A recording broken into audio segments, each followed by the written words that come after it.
العاقبة للمتقين والصلاة والسلام على خلقه محمد بن عبد الله ورسوله وعلى آله وصحبه والطيبين الطاهرين أما بعد فأعوذ بالله من الشيطان الرجيم بسم الله الرحمن الرحيم قال الله سبحانه وتعالى في كلامه المجيد وفرقانه الحميد يعرفون بنعمة الله ثم ينكرونها فأكثرهم الكافرون الحمد لله সমস্ত প্রশংসা সেই রব্বুল আলামিনের প্রতি যে রব্বুল আলামিন এই সুন্দর একটি মুহূর্তে আমাদেরকে একত্রিত হয়ে কোরআন হাদিস থেকে কিছু বলার এবং শোনার তৌফিক দিয়েছেন তার শেখার ভাষায় শুকরিয়া আদায় করছি আলহামদুলিল্লাহ। দরুদ ও সালাম বর্ষণ করি সকল নবীগণ এবং রাসূলের প্রতি, বিশেষ করে আমাদের নবী সাইয়্যিদুল মুরসালিন খাতামুন নবীন, যার অক্লান্ত পরিশ্রমে আমরা শান্তির ধর্ম ইসলাম পেয়েছি, যে মহামানব আমাদের জন্য প্রত্যেকটি কল্যাণকর বিষয় বলে গিয়েছেন এবং প্রত্যেকটি অকল্যাণকর বিষয় থেকে আমাদের নিষেধ করেছেন, সেই মহামানবের প্রতি আমরা দুরূদ ও সালাম পেশ করি। আল্লাহুম্মা সাল্লি আলাইহি আল্লাহুম্মা বারিক আলাইহি। প্রিয় উপস্থিতি, আমরা যদি লক্ষ্য করি আমাদের প্রত্যেকটি মুহূর্ত, প্রত্যেকটি সেকেন্ড, প্রত্যেকটি মিনিট আমরা আল্লাহর নিয়ামতের বাহিরে নই। সর্বদাই আমরা আল্লাহর নিয়ামত ভোগ করছি। আপনি স্বীকার করুন বা নাই করুন, আল্লাহ তাআলা কোরআনুল কারীমে অসংখ্য জায়গায় অসংখ্য ভাবে আমাদেরকে স্মরণ করে দিয়েছেন যে বান্দা, তুমি আমার নিয়ামতগুলোকে স্বীকার করো, তবে তুমি আমার শুকরিয়া আদায় করো, শুধু বলো আলহামদুলিল্লাহ, তাতেই যথেষ্ট হয়ে যাবে। প্রিয় উপস্থিতি, এজন্য আমাদেরকে আল্লাহর শুকরিয়া আদায়কারী বান্দা হতে হবে, নাশুকরি হলে চলবে না। যেমন আমাদের মধ্যে দেখা যায় আমরা যারা অভাবে রয়েছি, ক্ষতিগ্রস্ততার মধ্যে রয়েছি, অসুস্থ রয়েছি, নানান বিপদ আপদে রয়েছি, তারা আমরা আল্লাহর দিকে ফেরত আসি না। আবার দেখা যায় যারা আমরা সুস্থবান, সচ্ছল, ধনী, আর্থিক কোনো ক্ষতি নেই, তারাও আমরা আল্লাহর পথে ফেরত আসছি না। কেউ পেয়ে আল্লাহর পথে আসছে না, কেউ না পেয়ে আল্লাহর পথে আসছে না। কোনো না কোনো ভাবে আমরা আল্লাহর পথ থেকে দূরে চলে আসি। কিন্তু আমাদের কি হওয়া উচিত ছিল? সর্বদাই আমরা আল্লাহর অনুগত থাকবো। আমি পাই বা না পাই, আমি আল্লাহর বান্দা। আমি খেতে পাই বা না পাই, আমি আল্লাহকে সিজদা করব। আমাদের চিন্তা ভাবনা এমন হওয়া উচিত ছিল। আমরা খুব তাড়াহুড়া প্রবণ। আল্লাহ তাআলা কোরআনুল কারীমে বলছেন, ইন্নাল ইনসানা খুলিকা হালুআ ইযা মাসসাহুশ শাররু জাযুআ ওয়া ইযা মাসসাহুল খায়রু মানুআ। আল্লাহ বলছেন যে ইন্নাল ইনসানা খুলিকা হালুআ, মানুষকে খুব দ্রুত প্রবল আকারে সৃষ্টি করা হয়েছে। যেমন হাদিসে এমনটি রয়েছে, যখন আল্লাহ তাআলা আদম আলাইহিস সালামকে সৃষ্টি করলেন, তখন তার রোগ মাথা পর্যন্ত না যেতে যেতেই তিনি বলতে চেয়েছিলেন, মানুষ খুব তাড়াহুড়ো প্রবণ। তো ইযা মাসসাহুশ শাররু জাযুআ, যখন তাকে কোনো অনিষ্টতা খারাপি পেয়ে বসে, তখন সে হাই হতাশ, হাই একক্ষেপ করে। ওয়া ইযা মাসসাহুল খায়রু মানুআ, যখন তার এই কষ্টকর মুহূর্ত, অসচ্ছলতা তার থেকে দূরীভূত হয়ে যায়, আল্লাহ তাআলা তাকে সুস্থতা দান করেন, তার নিয়ামতে বারাকা দান করেন, তখন সে মানুআ, কৃপণ হয়ে যায়। এটা হলো মানুষের মেন্টালিটি। সুতরাং আমাদের এমন হলে চলবে না। আমরা কেমন হব? আমাদের কেমন হওয়া উচিত? আল্লাহ তাআলা বলছেন যে লা ইন শাকারতুম লাযীদান্নাকুম ওয়া লা ইন কাফারতুম ইন্না আযাবি লাশাদীদ। বান্দা, তুমি যখন আমার শুকরিয়া আদায় করবে, আমি আমার নিয়ামতকে তোমার উপর আরো বাড়িয়ে দিব। সুবহানাল্লাহ। প্রিয় উপস্থিতি, আল্লাহ তাআলা কোরআনুল কারীমে আরো বলছেন যে ফাযকুরুনি আযকুরকুম ওয়াশকুরুলি ওয়া লা তাকফুরুন।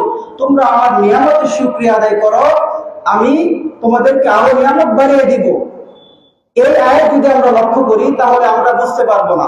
আমাদেরকে আরো আগে 2-3টা আয়াত পূর্বে যেতে হবে, যেখানে আল্লাহ তাআলা ঘোষণা করছেন যে মানুষের অন্তর যখন চাইলো যে বাইতুল মাকদাস থেকে ফিরে কাবার দিকে ফিরে সে নামাজ আদায় করবে, তখন আল্লাহ তাআলা বললেন যে তোমাদের অন্তর যেটা চায়, তোমরা যেটাতে স্বাচ্ছন্দ্য বোধ করো, তোমরা সেদিকেই ফিরে সালাত আদায় করো। তখন আল্লাহ তাআলা ঘোষণা করে দিলেন তোমরা কাবার দিকে ফিরে সালাত আদায় করবে। সুতরাং ইসলামটা হলো সহজ, আমাদের জন্য সহজ করে তৈরি করা হয়ে দিয়েছে। ইসলামের প্রত্যেকটি বিধান আমাদের জন্য খুব সহজ। যেমন আপনি তওবার একটি বিষয় নিয়ে নেন, একজন ব্যক্তি যদি 7 বছর গুনাহ করে, 60 বছর বেনামাজি থাকে, যদি সে আল্লাহর কাছে অনুনয় বিনয় হয়ে বলে, আল্লাহ আমি পাপ করেছি, তুমি আমাকে ক্ষমা করে দাও, আল্লাহ ঘোষণা করলেন যে বান্দা তোমার জন্য ক্ষমা রয়েছে। কিন্তু আপনি বনী ইসরাইলের কথা চিন্তা করো, যারা বাছুর পূজায় লিপ্ত ছিল, তাদের তওবাটা কত কঠিন ছিল। তাদেরকে বলা হয়েছে যে তোমরা তওবা করবে, একে অপরকে হত্যা করো। সুতরাং আমাদের জন্য দ্বীন ইসলামটা অত্যন্ত সহজ, আল্লাহ তাআলা আমাদের জন্য সহজ করে দিয়েছেন। যখন আমাদেরকে কাবার দিকে ফিরে সালাত আদায় করার জন্য নির্দেশ দিলেন, তখন হয়তো আমরা মুসলিমরা ভাবতে লাগলো যে কাফের মুশরিকরা কি বলবে, তারা আমাদের নিয়ে হাসি ঠাট্টা করবে। তখন আল্লাহ তাআলা বলছেন যে ফালা তাখাফুনি, তোমরা তাদেরকে ভয় করো না, বরং আমাকে ভয় করো। এবং ওই তিম্মা নিয়ামতি আলাইকুম, আমি আমার সমস্ত নিয়ামত তোমাদের উপর পরিপূর্ণ করে দিলাম। এবং আল্লাহ তাআলা বলছেন যে কামা আরসালনা ফীকুম রাসূলাম মিনকুম, আমি তোমাদের পক্ষ থেকে একজন রাসূল নিযুক্ত করে দিলাম। তিনি তোমাদেরকে কিতাব শিক্ষা দিবে, তোমাদেরকে হিকমা শিক্ষা দিবে এবং তোমাদেরকে শিক্ষা দিবে। ওয়া ইউআল্লিমুকুম মা লাম তাকুনু তা'লামুন, তোমাদেরকে এমন বিষয় শিক্ষা দিবে যা তোমরা আগে জানতে না। আমরা জানতাম না আমাদের রবকে, আমরা জানতাম না আমাদের মৃত্যুর পর কি হবে, আমরা জানতাম না সুবহানাল্লাহ বললে এত নাকি, আমরা জানতাম না আলহামদুলিল্লাহ বললে এত নাকি, আমরা জানতাম না আমাদের গুনাহ হয়ে গেলে কি করে আমরা তওবা করব। এগুলো আল্লাহ তাআলা আমাদেরকে শিক্ষা দিয়েছেন। এগুলো শিক্ষা দেওয়ার মাধ্যমে আল্লাহ তাআলা আমাদেরকে নিয়ামত দিয়েছেন, অনুগ্রহ করেছেন। আল্লাহ তাআলা এই সকল অনুগ্রহের কথা বলার পর আল্লাহ তাআলা বলছেন যে ফাযকুরুনি আযকুরকুম ওয়াশকুরুলি ওয়ালা তাকফুরুন, তোমরা আমাদের নিয়ামতের শুকরিয়া আদায় করো, নিয়ামতের নাশুকরি করো না। প্রিয় উপস্থিতি, আমি বলছিলাম যে আমরা নিয়ামতের স্বীকৃতি দিব এবং শুকরিয়া আদায় করব। আমরা নিয়ামতগুলোকে চিনব কি করে? আল্লাহ তাআলা কুরআনুল কারীমে বলছেন ইয়ারিফুনা বিনিআমাতিল্লাহি সুম্মা ইউনকিরুনাহা, অসংখ্য মানুষ এমন রয়েছে যারা আমার নিয়ামতগুলোকে চিনে, চিনার পরেও কুফরি করে, নাশুকরি করে। কুফরিটা তাদের জন্য থেকে যাবে যারা কাফের, আর নাশুকরি হবে যারা আমরা মুসলিম রয়েছি, তাদের জন্য নাশুকরি হবে। সুবহানাল্লাহ। আপনি হয়তো বলবেন যে আমি তো আল্লাহ তাআলার নাশুকরি করি না, কিন্তু এই আয়াতের তাফসীরে যেসব কথা উল্লেখ করেছে আপনি শোনার পর আশ্চর্য হয়ে যাবেন। মুজাহিদ রাহিমাহুল্লাহ তাআলা বলছেন, কোন ব্যক্তির এই কথা বলা যে ওয়ারাস্তু মালি ওয়ারাস্তু মিন আবাই, আমি এটা আমার মাল, এটা আমি আমার বাপ-দাদার সূত্রে পেয়েছি। কোন ব্যক্তি যখন এই কথা বলবে তখন সে আল্লাহ তাআলার নিয়ামতের নাশুকরিকারীদের অন্তর্ভুক্ত হয়ে যাবে। এটা আমাদের সমাজে প্রায় হয়ে থাকে। আমরা অনেকেই এমন কথা বলে থাকি, কারণ আমরা বলি যে এই বাপ-দাদার সম্পত্তি বা আজকের এই ধনী বা আমার এই মালিকানা এটা আমার নিজের অর্জন, আমি নিজে করেছি, আমার বাপ-দাদা থেকে পেয়েছি। কিন্তু আমরা কেউ বুঝতে পারি না এর মূল অনুগ্রহদাতা কে, কে আমাকে এই মালিক করেছেন। সুতরাং সম্মানিত উপস্থিতি, আমাদেরকে বুঝতে হবে কে আমাদেরকে এই মালিক বানিয়েছেন। যেমন আপনি মনে করেন যদি আল্লাহর পক্ষ থেকে এমন কোন বিধান হতো যে তুমি মৃত্যুবরণ করার পর তোমার সমস্ত সম্পত্তি ইসলামের খাতায় দান হয়ে যাবে, এমনটা আপনি মেনে নিতেন না? যদি আল্লাহর পক্ষ থেকে ফয়সালা হতো মেনে নিতেন। যদি এমন কোন ফয়সালা হতো যে তুমি তোমার সম্পত্তি কাকে দাও তাতে কোনো সমস্যা নেই, তাহলে হয়তো দেখা যেত যে একজন পিতার 3 জন ছেলে, একজন তার খুব খেদমত করে, দেখাশোনা করে, সে তার নামে সকল সম্পত্তি লিখে দিত। কিন্তু আল্লাহ তাআলা আহকামুল হাকিমিন, আল্লাহ তাআলা হচ্ছে সর্বশ্রেষ্ঠ বিচারক। আল্লাহ তাআলা ঘোষণা করে দিলেন যে সে তোমার সন্তান, সে তোমার তোষামত করলেও তোমার সম্পদের অধিকার হবে, না করলেও সম্পদের অধিকার হবে, সম্পদ সকলেই পাবে। এক্ষেত্রে আপনি সম্পদের মালিক হয়ে গিয়েছেন। আল্লাহ তাআলা আপনার বাপ-দাদাকে কঠিন পরিশ্রম করিয়ে এই সম্পদ অর্জন করেছে, আজকে আপনি নাকে তেল দিয়ে ঘুমিয়ে সেই সম্পদের মালিক হয়ে গিয়েছেন। আপনি বলছেন যে এটা আমার অর্জন, আমি নিজের যোগ্যতায় বা আমি বাপ-দাদার সূত্রে পেয়েছি। যে ব্যক্তির এই চিন্তা থাকবে যে সে তার বাপ-দাদার সূত্রে পেয়েছে, সে কি কোনোদিন বলবে আলহামদুলিল্লাহ? বলবে না। সুতরাং আপনাকে স্বীকৃতি স্বীকার করতে হবে যে এই যে সম্পত্তি আমাকে এটা আল্লাহ তাআলা দিয়েছে, বাপ-দাদার মাধ্যমে কঠিন পরিশ্রম করে আজকে আল্লাহ তাআলা আমাকে এই মালিকানায় বসিয়েছে। এটা আপনাকে প্রথমত জানতে হবে। আয়ন ইবনে আব্দুল্লাহ আরেকজন মুফাসসির, তিনি বলছেন কোন ব্যক্তির এই কথা বলা লাউলা ফুলানুন লাম ইয়াকুন কাযা, যদি অমুক ব্যক্তি না থাকতো তাহলে আজকে আমার এই অবস্থানটা হতো না। আমরা অনেক সময় এমন বলি যে ডাক্তার থাকার কারণে রোগী বেঁচে গেছে, বা কোনো ব্যক্তি হয়তো রাতারাতি কোনো ভাইয়ের সাথে পরিচয় হওয়ার কারণে সে ইউরোপ কান্ট্রিতে কোনো দেশে গিয়েছে, তার আর্থিক অবস্থা ভালো হয়ে গিয়েছে, সে পরিবর্তন হয়ে গেছে, তখন আমরা তার তোষামত করি। কিন্তু মূল দাতা কে সেটা আমাদেরকে বুঝতে হবে। মূল দাতা হচ্ছে আল্লাহ। আপনাকে এই অবস্থান দিয়েছেন আল্লাহ। আপনি যখন এটা স্বীকৃতি দিবেন, এটা ফিল করবেন, অনুধাবন করবেন আপনার এই অবস্থান আল্লাহ তাআলা দিয়েছেন, তখন আপনি আল্লাহ তাআলার শুকরিয়া আদায় করবেন, নচেত আপনি আল্লাহ তাআলার শুকরিয়া আদায় করবেন না। প্রিয় উপস্থিতি, এখন আসুন, যদি আপনাকে জিজ্ঞেস করা হয় বা আমাকে জিজ্ঞেস করা হয় যে আচ্ছা বলুন তো আপনি আল্লাহ তাআলার কোন কোন নিয়ামত ভোগ করছেন, আমাদের মধ্যে হয়তো এমন লোক অনেক পাওয়া যাবে, বেশিরভাগই পাওয়া যাবে যে কই দেখি না তো, তেমন কোনো নিয়ামত দেখি না আমি আল্লাহ। আমি সবসময় অসুস্থ থাকি, আমার বিপদ আপদ লেগেই থাকে, আমার সন্তান অসুস্থ, আমি স্ত্রীতে পেরেশান, বা নানান আপদ আমাকে ধরে আছে, আমি তো কোনো নিয়ামত দেখি না। আল্লাহ তাআলা তো সব নিয়ামতের পাঁচতলাকে দিয়েছে, সে সবসময় ভালো খাবার খায়, তার কোনো অশান্তি নাই, সে সবসময় নিয়ামতে থাকে, আমি তো কোনো নিয়ামত দেখি না। আচ্ছা বলুন তো, যদি কোনো ব্যক্তির এরকম চিন্তা থাকে তাহলে সে কি কোনোদিন বলবে আলহামদুলিল্লাহ? বলবে না। সুতরাং আমাদেরকে এই নিয়ামত গুলো ফিল করতে হবে। আপনাকে যদি আমি একটি একটি করে দেখাই, আপনার এই জন্ম এটা আল্লাহ তাআলার পক্ষ থেকে একটি নিয়ামত। আপনি যে মুসলিম পরিবারে জন্মগ্রহণ করেছেন এটাও আল্লাহ তাআলার পক্ষ থেকে একটি নিয়ামত। আল্লাহ আপনাকে দুটি চক্ষু দিয়েছেন, দেখতে পারেন, কানা করে সৃষ্টি করে নাই, এটাও আল্লাহ তাআলার পক্ষ থেকে একটি নিয়ামত। আপনার হাত রয়েছে, আপনি হাত দ্বারা কর্ম করতে পারেন, এটা আল্লাহ তাআলার পক্ষ থেকে একটি নিয়ামত। আপনার অন্তর রয়েছে, যেটা দিয়ে আপনি চিন্তা করেন, এটাও আল্লাহ তাআলার পক্ষ থেকে একটি নিয়ামত। আপনার ব্রেন রয়েছে, আপনার পাগলরা সুস্থ, সমাজের মানুষ আপনাকে সম্মান করে, প্রত্যেকটা আল্লাহ তাআলার পক্ষ থেকে একটি নিয়ামত। আপনি একবার ফিল করেন, অনুধাবন করেন, তাহলে আপনি বুঝতে পারবেন আল্লাহ তাআলার কত শত নিয়ামতে আপনি রয়েছেন। আপনি খাবার ভক্ষণ করেন, পানি ভক্ষণ করেন, সব কিছু আল্লাহ তাআলার পক্ষ থেকে একটি নিয়ামত। প্রিয় উপস্থিতি, এই নিয়ামত গুলোকে আমাকে বুঝতে হবে। মুফাসসিরগণ তিনটা বিষয় আমাদেরকে বলে দিয়েছেন, সংক্ষেপে আমি আগাচ্ছি। এক নম্বর হচ্ছে ইতিরাফু বিন নিয়ামা, নিয়ামতের স্বীকৃতি দেওয়া বা নিয়ামতকে চিনা। নিয়ামত গুলোকে আপনাকে চিনতে হবে যে কি কি বিষয় আমার নিয়ামত রয়েছে।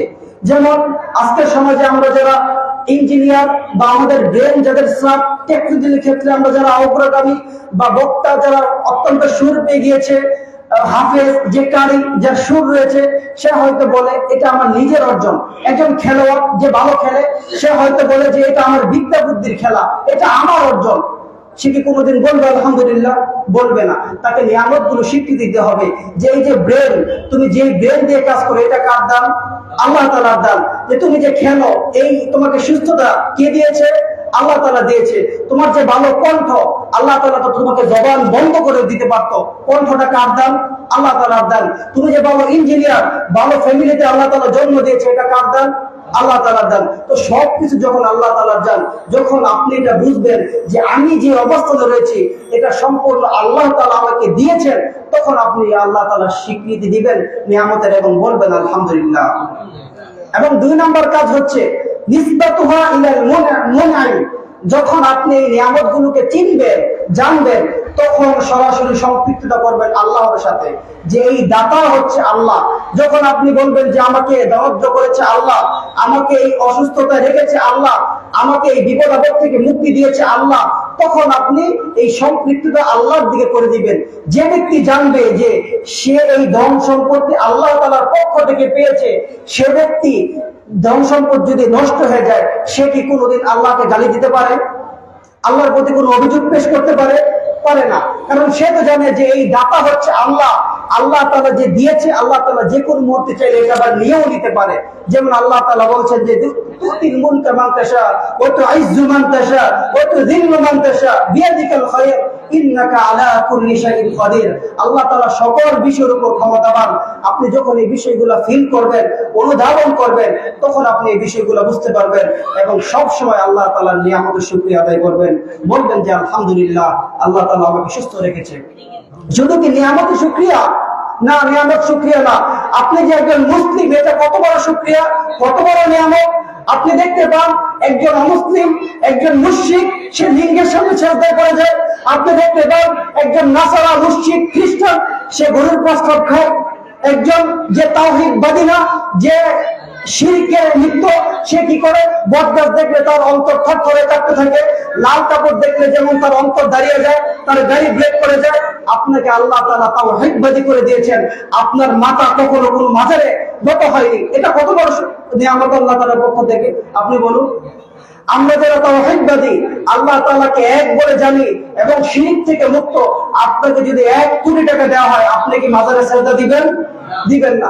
এই যে আপনার এই চিন্তা শক্তি, এই যে বিবেক, এটা কার দান? আপনি কত বড় আল্লাহ তাআলার নিয়ামতে আছেন, এটা আপনাকে ফিল করতে হবে, বুঝতে হবে। এই যে বিবেক বুদ্ধি, এই যে চক্ষু শক্তি, যার দ্বারা আপনি দেখতে পান, এই সবগুলো আল্লাহ তাআলার নিয়ামত। আপনি আর্থিকভাবে হয়তো একটু ক্ষতিগ্রস্ত আছেন, কিন্তু আল্লাহ তাআলা আপনাকে অসংখ্য অগণিত নিয়ামতে মালামাল করেছেন। আপনি যদি একবার ফিল করেন, একবার চিন্তা করেন, তাহলে আপনি বুঝতে পারবেন আল্লাহ তাআলা কত শত নিয়ামতে আপনাকে পরিপূর্ণ করে দিয়েছেন।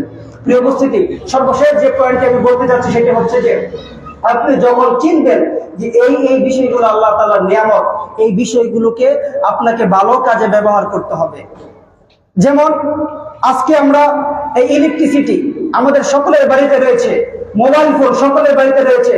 যখন আপনি হয়তো আপনার মামার কাছ থেকে একটি মোবাইল ফোন পেয়ে গেলেন, আপনি মোবাইল ফোন পেয়ে গিয়ে বললেন যে আলহামদুলিল্লাহ, আল্লাহ তাআলা আমাকে এই মোবাইল ফোনের মালিক করে দিয়েছে। এই মোবাইল ফোন দিয়ে আপনি অসংখ্য অগণিত নগ্ন ছবি দেখলেন এবং নাপাক কাজ করলেন, তাহলে আপনি এই নিয়ামত পাওয়ার পরে আল্লাহ তাআলার নাশকরিকারী বান্দা হবেন। আল্লাহ তাআলা আপনাকে একটি গাড়ির মালিক করে দিয়েছে, একটি বাড়ির মালিক করে দিয়েছে। আল্লাহ তাআলা আপনাকে ভালো একটি ব্যবসা দেওয়ার তৌফিক দিয়েছে। এই ব্যবসায় বসে আপনি হারাম কারবার করেন, আপনি আল্লাহ তাআলার নিয়ামত পেয়েও আপনি নাশকরির অন্তর্ভুক্ত হয়ে যাবেন। প্রত্যেকটা বিষয় এমন। আল্লাহ তাআলা আপনার বাড়িতে ইলেকট্রিসিটি দিয়েছে, আপনার বাড়িতে হয়তো ওয়াইফাই রয়েছে। এই বিষয়গুলো যদি আপনার ভালো কাজে ইসলামের খেদমতে ব্যয় না করে আপনি সহ আপনার পরিবারে নগ্ন ছবিতে যদি মুক্ত থাকেন, আপনি হয়তো বলবেন যে আলহামদুলিল্লাহ, আল্লাহ তো আমাকে কারেন্ট দিয়ে সম্মানিত করেছে, নিয়ামত দিয়েছে, আমার বাড়িতে ওয়াইফাই রয়েছে, আলহামদুলিল্লাহ। আপনি আলহামদুলিল্লাহ বলছেন, কিন্তু এইগুলা যদি আল্লাহ তাআলার ইসলামে শরীয়তে যদি ব্যয় না করেন, তাহলে আপনি আল্লাহ তাআলার শুকরিয়াকারী বান্দা হতে পারবেন না। এজন্য আমাদের সকলকে সচেতন হতে হবে। প্রত্যেকটা বিষয় যেহেতু আল্লাহ তাআলার পক্ষ থেকে একটি বিশেষ নিয়ামত, আমি আবার ইন্ডিকেট করে বলছি, আমাদের যে চক্ষু রয়েছে, আমাদের যে অন্তর রয়েছে, এগুলো হচ্ছে আল্লাহ তাআলার পক্ষ থেকে একটি বড় নিয়ামত, বড় নিয়ামত। সুতরাং আমাদের চক্ষুর হেফাজত করতে হবে। আপনার চোখ দ্বারা যেন এমন কোনো কিছু আপনি না দেখেন যার দ্বারা চোখের খেয়ানত হয়, যার দ্বারা আল্লাহ তাআলার এই নিয়ামতের নাশুকরি করা হয়, এই থেকে আপনাকে হেফাজত থাকতে হবে। এবং আপনার যে অন্তর রয়েছে, এই অন্তর যারা অন্তর খারাপ কিছু না চিন্তা করে, অন্তর যেন খারাপ কিছু দেখার প্রতি উদ্বুদ্ধ না হয়, এই ক্ষেত্রে আপনাকে সচেতন থাকতে হবে। প্রিয় ভাই আমার, আপনাদেরকে বলতে চাই যে আমাদের সমাজে যে অপরাধগুলো সংঘটিত হচ্ছে, বেশিরভাগই আমাদের এই চোখের কারণে হচ্ছে, চোখের কারণে হচ্ছে। এজন্য আপনার চোখকে হেফাজত করতে হবে, আপনার অন্তরকে সতর্ক রাখতে হবে এবং বারে বারে আপনাকে বলতে হবে, আপনার অন্তরকে রিমাইন্ড করতে হবে যে হে অন্তর, দেখো আমি তো দুনিয়াতে পৃথিবীতে সবসময় থাকবো না, এক সময় তো আমাকে কবরে যেতে হবে। সুতরাং তুমি শান্ত হও, দুনিয়ার এই চাকচিক্য বিষয় দেখে তুমি অস্থির হয়ে যেও না, তুমি পাপ কাজে করার জন্য তুমি পাগল করা হয়ে যেও না, বরং তুমি শান্ত হও, তুমি স্থির হও।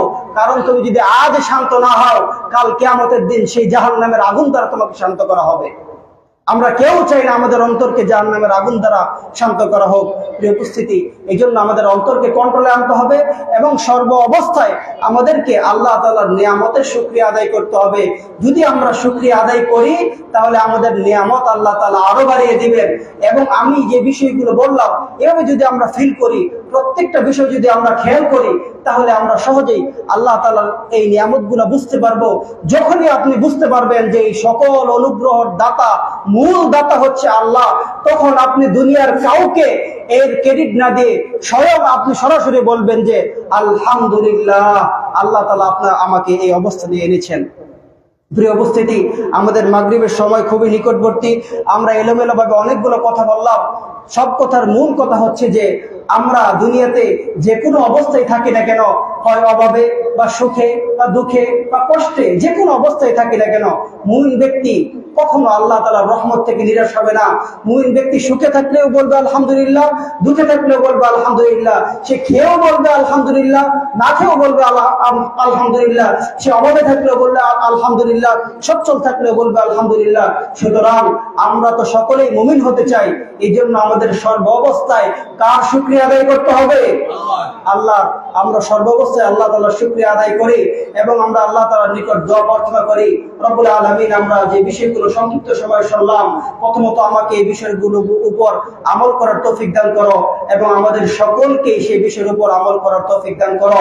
ইলাহুল আলামিন আমাদের সকলকে কালিমা নসিব করেছো, আমাদের সকলকে তাওহীদের উপর মৃত্যুবরণ করার তৌফিক দান করো। রব্বুল আলামিন আমাদেরকে শিরিক মুক্ত, বিদআত মুক্ত জীবন গড়ার তৌফিক দান করো। রব্বুল আলামিন আমাদের সমাজ থেকে বিদআতি কুসংস্কার দূর করার তৌফিক দান করো। রব্বুল আলামিন আমাদেরকে মৃত্যুর সময় ঈমান নিয়ে মৃত্যুবরণ করার তৌফিক দান করো। আকুলু কওলি হাযা আস্তাগফিরুল্লাহ লি ওয়া লাকুম ওয়া লিসাইরিল মুসলিমিন ফাস্তাগফিরুহু মিন কুল্লি যামবি ওয়া আতুবু ইলাইহি। সুবহানাকা আল্লাহুম্মা বিহামদিকা আশহাদু আন লা ইলাহা ইল্লা আনতা আস্তাগফিরুকা ওয়া আতুবু ইলাইক। সালাম।